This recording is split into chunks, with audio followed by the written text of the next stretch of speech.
RCB ಸೋತ ನಂತರ Mumbai Indians captain Harmanpreet Kaur ಅವರು ಪ್ರೆಸ್ ಕಾನ್ಫರೆನ್ಸ್ ಅಲ್ಲಿ ಆರ್ಸಿಬಿ ಬಗ್ಗೆ ಮತ್ತೆ ರಿಚಾ ಘೋಷ್ ಅವ್ರ ಬಗ್ಗೆ ಏನೆಲ್ಲ ಹೇಳಿದ್ರು ತಿಳ್ಕೊಂಬರೋಣ. ಸಬ್ಸ್ಕ್ರೈಬ್ ಮಾಡಿ ನೋಡ್ತಾ ಇದ್ರೆ ಹೊಸಬ್ರು ಸಬ್ಸ್ಕ್ರೈಬ್ ಮಾಡಿ ಬೆಲ್ ಐಕಾನ್ ಕೂಡ ಆನ್ ಮಾಡ್ಕೊಳ್ಳಿ.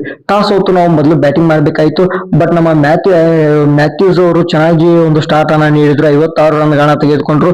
ಬಟ್ ಮ್ಯಾಟ್ ಸ್ಕಿವರ್ ಅವರು ಸೆಂಚುರಿಯನ್ನ ತೆಗೆದುಕೊಂಡ್ರು. ತುಂಬಾ ಪ್ರೌಡ್ ಫೀಲ್ ಆಗ್ತಾ ಇದೆ.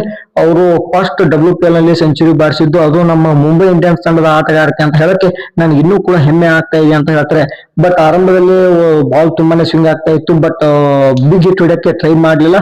ಒಂದು ಇನ್ನಿಂಗ್ಸ್ ಅನ್ನ ಬಿಲ್ಡ್ ಮಾಡ್ತಾ ಹೋದ್ವಿ, ಒಂದು ಪಾರ್ಟ್ನರ್ಶಿಪ್ ಅನ್ನ ಬಿಲ್ಡ್ ಮಾಡ್ತಾ ಹೋದ್ವಿ, ಅದು ನಮಗೆ ಹೆಲ್ಪ್ ಆಯ್ತು. ಈ ಒಂದು 200 ಟಾರ್ಗೆಟ್ ಇದ್ದಾಗ ಆರ್ಸಿಬಿ ವಿರುದ್ಧ ಇವರು ಚೇಸ್ ಮಾಡ್ತಾರೆ ಅಂತ ನಮಗೂ ಎಲ್ಲಿ ಒಂಚೂರು ಭಯ ಇತ್ತು. ಬಟ್ ಆರಂಭದಲ್ಲಿ ನಮ್ಮ ಬಾಲರ್ಸ್ ಗಳು ಬೇಗನೆ ವಿಕೆಟ್ ಅನ್ನ ತೆಗೆದಾಗ ಸ್ವಲ್ಪ ಕಾನ್ಫಿಡೆನ್ಸ್ ಲೆವೆಲ್ ಹೈ ಆಯ್ತು.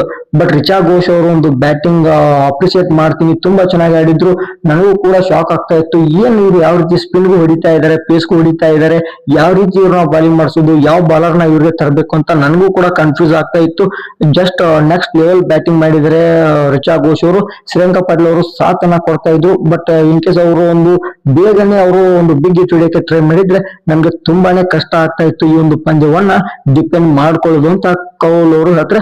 ನನ್ನ ಪ್ರಕಾರ ನಾವು ಖಂಡಿತವಾಗ್ಲೂ ಪ್ಲೇ ಆಫ್ ಗೆ ಬಂದೇ ಬರ್ತೀವಿ ಅಂತ ಹೇಳ್ತಾರೆ. ಅಂದ್ರೆ ಅವರು ರಿಪೋರ್ಟರ್ ಪ್ರಶ್ನೆ ಕೇಳ್ತಾರೆ, ಅವಾಗ ಈ ಒಂದು ಉತ್ತರವನ್ನ ಕೊಡ್ತಾರೆ, ನಾವು ಖಂಡಿತವಾಗ್ಲೂ ಪ್ಲೇ ಆಫ್ ಗೆ ಬರ್ತೀವಿ, ಮತ್ತೆ ಫೈನಲ್ ಅನ್ನ ನಾವು RCB ಜೊತೆಗೇನೆ ಆಡ್ತೀವಿ ಅಂತ ಹೇಳ್ತಾರೆ. ಗೊತ್ತಿಲ್ಲ ಏನಾಗುತ್ತೋ. ಒಟ್ಟಿನಲ್ಲಿ ಇಂದಿನ ಒಂದು ಪಂದ್ಯದ ಬಗ್ಗೆ ಮನಸ್ಸಿಗೆ ಅಭಿಪ್ರಾಯ ಕಮೆಂಟ್ ಮಾಡಿ, ಸಬ್ಸ್ಕ್ರೈಬ್ ಮಾಡಿದ್ರೆ ಸಬ್ಸ್ಕ್ರೈಬ್ ಮಾಡ್ಕೊಳ್ಳಿ. Thank you.